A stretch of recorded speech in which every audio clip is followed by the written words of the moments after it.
Salut à tous et bienvenue dans ce nouvel épisode de la série consacrée au Résidana. C'est parti!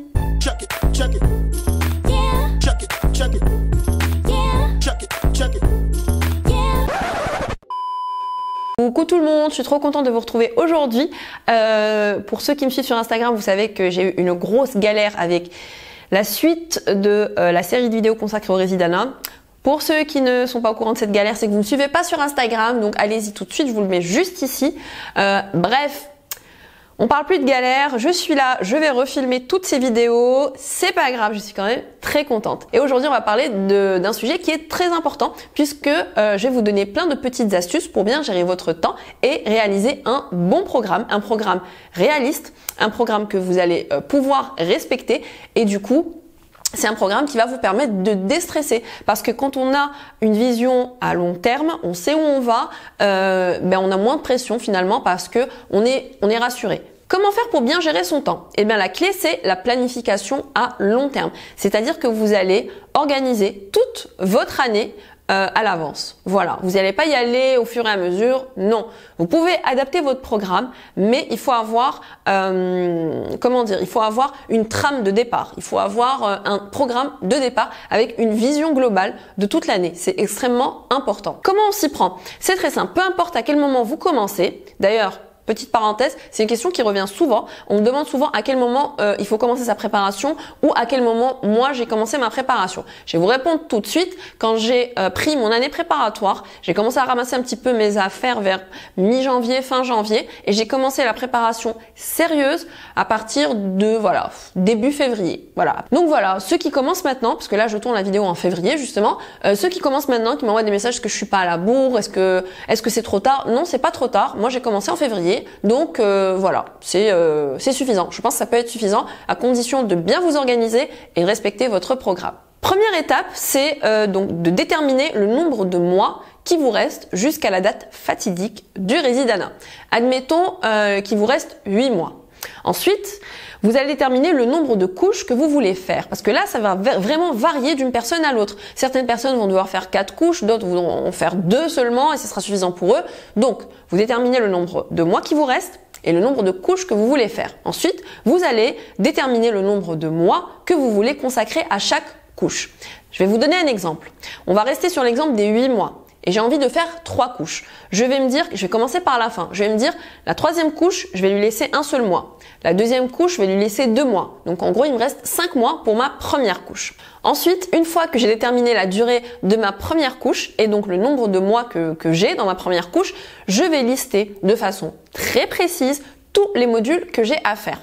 Et vous allez déterminer les modules donc qui sont lourds et les modules par exemple la gastro, la pédiatrie, la gynéco, des modules qui sont assez chargés et les modules que vous maîtrisez absolument pas.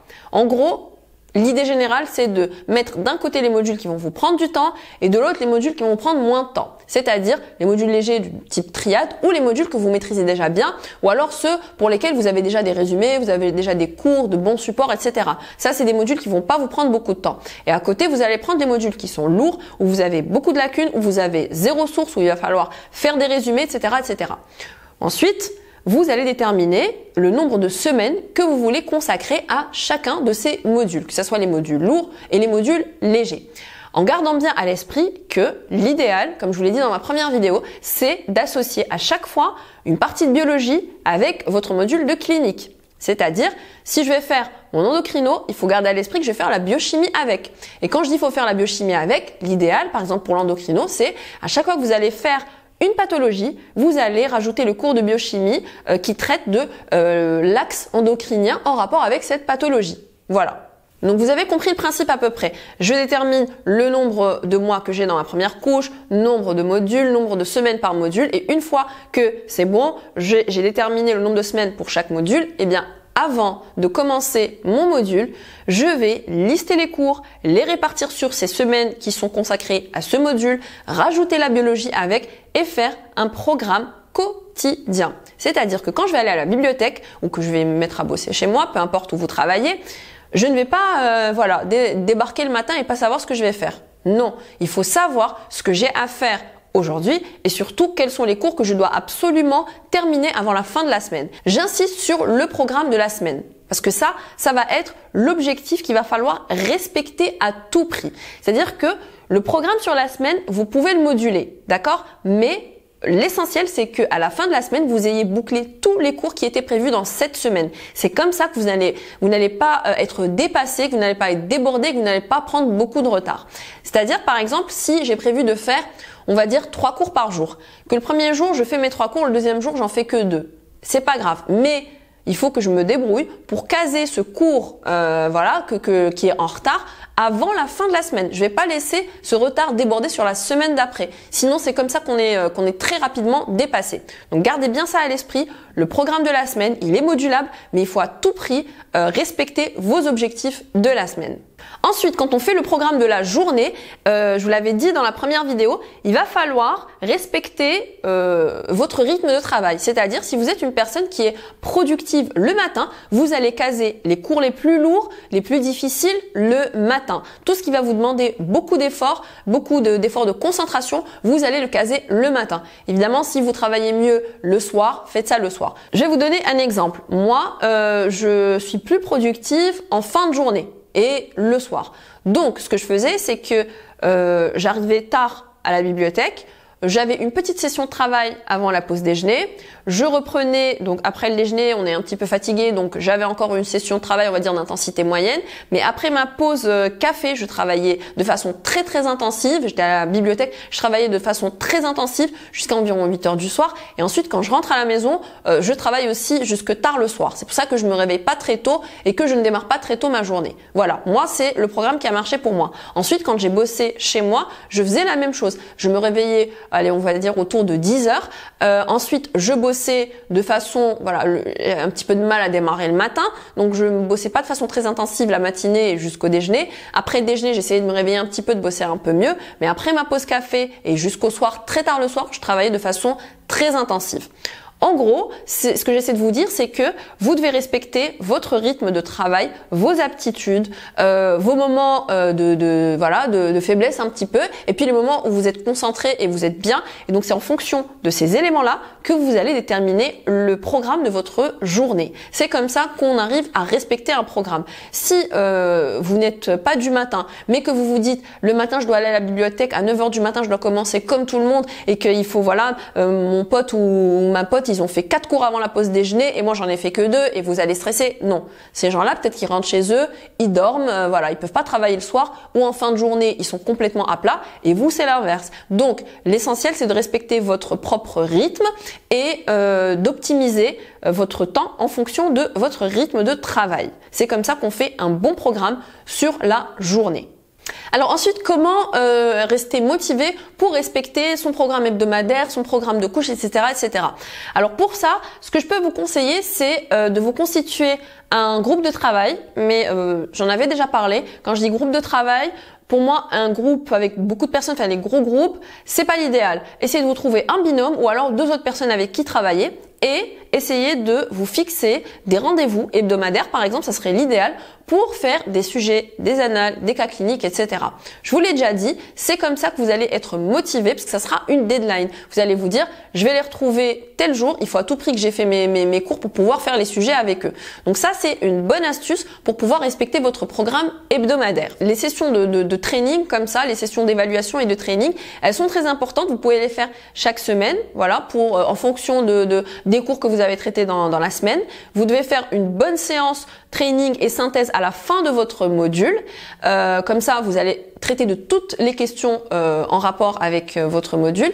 Et ce qui est aussi très important, c'est à la fin de votre couche ou alors de façon, on va dire, régulière pendant votre première couche, parce que c'est techniquement la plus longue, vous devez vous organiser des sessions de training avec plusieurs modules. C'est-à-dire, vous allez traiter carrément des sujets et ne pas vous cantonner à une seule spécialité. Ça va vous faire un petit test en fait. Et ça, c'est très très intéressant. Ça vous oblige à être très réactif, à avoir cet esprit de synthèse dont je vous ai beaucoup parlé. Vous allez habituer votre cerveau à pouvoir sortir n'importe quelle information sur n'importe quel module à n'importe quel moment. Ça, c'est la clé une des clés les plus importantes pour la préparation du Résidana.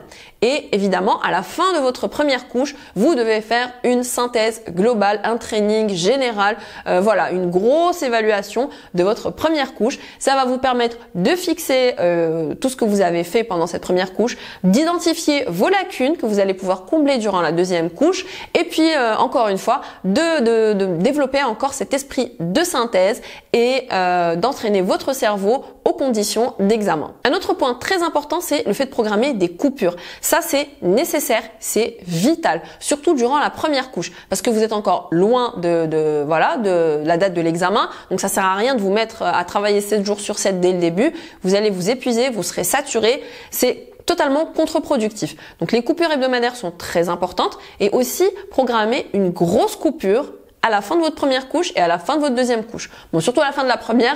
À la fin de la deuxième, vous pouvez prendre genre une petite semaine pour vous reposer et vous préparer au sprint final. Mais à la fin de la première couche, parce que déjà c'est une couche qui est très très longue et que voilà, le cerveau il est en état de choc, il a jamais autant travaillé, il a jamais vu autant de modules à la fois de sa vie. Donc il faut une vraie coupure, des vacances. Vous prenez une semaine, 10 jours, si vous pouvez partir quelque part ou juste rester à la maison à ne rien faire, mais une vraie coupure.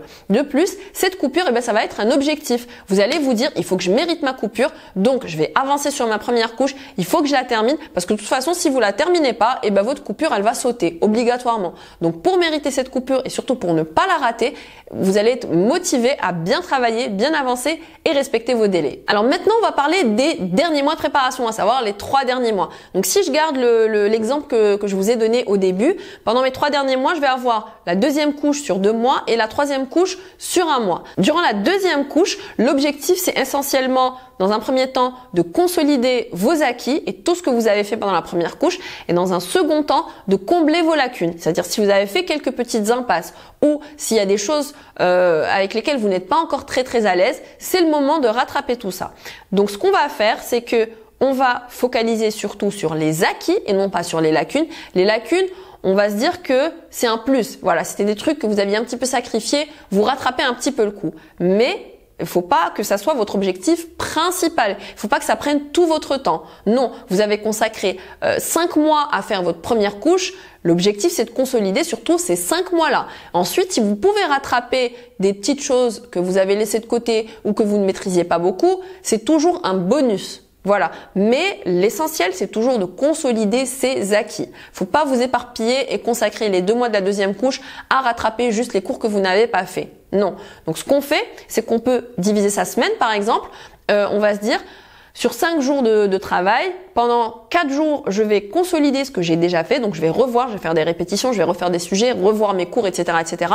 Et je vais consacrer 1 jour par semaine où je vais faire des cours que j'ai pas bien fait, que je maîtrise pas, sur lesquels j'ai fait l'impasse ou voilà, dans lesquels j'ai quelques lacunes. Mais vous n'allez pas consacrer toutes vos semaines aux lacunes qui restent. Ça, c'est pas une très bonne idée. Sinon, ce que vous pouvez faire, c'est diviser votre journée. Vous allez vous dire, par exemple, le matin, je vais essayer de combler les lacunes qui restent et puis tout le reste de la journée, je vais consolider mes acquis. J'espère que vous avez compris un petit peu ce que je veux dire. Donc, la priorité, c'est consolider ce que j'ai fait pendant ma première couche et on consacre une partie de cette deuxième couche, une partie de notre temps au fait de combler les lacunes et rattraper un petit peu les impasses. Ensuite, vous allez arriver au dernier mois, le dernier mois, enfin c'est le mois fatidique. Pendant ce dernier mois, croyez-moi, vous allez mettre votre organisme à rude épreuve. C'est le sprint final, il faut vous donner à fond, c'est bon, il faut aller puiser dans vos dernières réserves, il faut vous battre. Ce dernier mois, c'est un combat contre vous-même, psychologiquement et physiquement, parce que c'est vraiment éprouvant, c'est vraiment fatigant. Vous devez garder les idées claires, vous ne devez pas vous laisser submerger par le stress et si vous voulez des petites astuces pour la gestion du stress, je vous mets dans le petit i quelques vidéos qui vont vous aider. Bref, pendant ce dernier mois, vous allez être en mode guerrier. Vous n'allez pas vous éparpiller à faire un module pendant toute une semaine. C'est pas possible, vous n'avez pas le temps de faire ça. Ce que vous allez faire, c'est que vous allez diviser vos journées en 2. Donc le matin, par exemple, vous allez faire de la biologie et l'après-midi de la clinique. Comment ça peut s'agencer? On va se dire que pendant la première semaine, je vais faire 3 jours de cardio, 2 jours d'endocrino et donc pendant les jours de cardio le matin, pendant le premier jour, je vais faire la physio cardiaque, deuxième jour, je vais faire la physio respiratoire, troisième jour, etc., etc., etc. Vous avez compris ce que je veux dire. Donc le dernier mois, on divise la journée en deux. Le matin, je fais un module. Le soir, je fais un autre module. Dans l'idéal, une partie de la journée en biologie, une autre partie en clinique. Vous ne consacrez que quelques petits jours à chaque module parce qu'il faut tous les caser. Et par exemple, il y a des modules comme les triades que vous pouvez faire en une journée. Par exemple, si vous faites les triades sociales, en une journée, c'est suffisant. Triade médicale, max 2 journées, c'est suffisant. Et vous organisez votre programme, votre mois comme ça. La clé, c'est pas d'aller s'éparpiller, c'est de faire des répétitions et de fixer. Alors maintenant, une question qui revient souvent, c'est est-ce que pendant le dernier mois, je revois des QCM ou je revois mes cours? Si vous avez vu ma vidéo, ma première vidéo, vous savez ce que j'en pense. Moi, j'ai pas refait de QCM, c'est-à-dire que j'étais pas là à revoir les QCM. Maintenant, si vous refaites des QCM parce que ça vous permet de fixer et d'aller stimuler votre cerveau, stimuler votre mémoire, si c'est comme ça que vous fonctionnez, c'est pas grave, faites-le. Moi, j'ai préféré revoir mes cours, revoir mes mécanismes et revoir les trucs qui m'échappaient encore, que j'avais pas bien retenus. Voilà, en gros, le dernier mois, j'ai beaucoup plus fait de cours que de QCM. Mais certaines personnes vont faire surtout des annales, par exemple, parce que ça va leur permettre de faire une révision globale et ils vont se tester sur tous les modules en même temps. Vraiment, ça dépend de vous et ça dépend de ce qui marche le mieux pour vous. L'essentiel, c'est de ne jamais penser à apprendre par cœur les QCM. Ça, je vous l'ai déjà dit. No way, on ne le fait pas. Non, si ça vous permet de vous entraîner, de vous stimuler, voilà, de développer encore votre esprit de synthèse, faites-le. Mais si c'est dans le but d'apprendre les QCM en espérant les retenir, je vous ai dit, c'est pas la peine, ça ne marche pas. Voilà, donc je pense que je vous ai tout dit. On récapitule, on planifie son année, le nombre de mois que j'ai, le nombre de couches que je veux faire, le nombre de mois que je vais consacrer à ma première couche, le nombre de modules que j'ai, le nombre de semaines que je veux consacrer à chaque module. Ensuite, je vais déterminer le nombre de cours que je veux faire chaque semaine et je vais essayer de m'y tenir à tout prix. Et vous pouvez évidemment moduler le programme hebdomadaire, le but étant simplement de respecter le nombre de cours que je dois faire cette semaine. Pour le programme quotidien, vous allez l'agencer en fonction de votre organisme, de vos moments de productivité et vous allez essayer de le respecter autant que faire se peut en vous laissant une petite marge de manœuvre. Le but étant, encore une fois, de ne jamais déborder sur la semaine d'après. Les derniers mois, le training, on essaye de fignoler sa préparation, on consolide ses acquis pendant la deuxième couche et on essaye au maximum de combler les petites lacunes qui restent.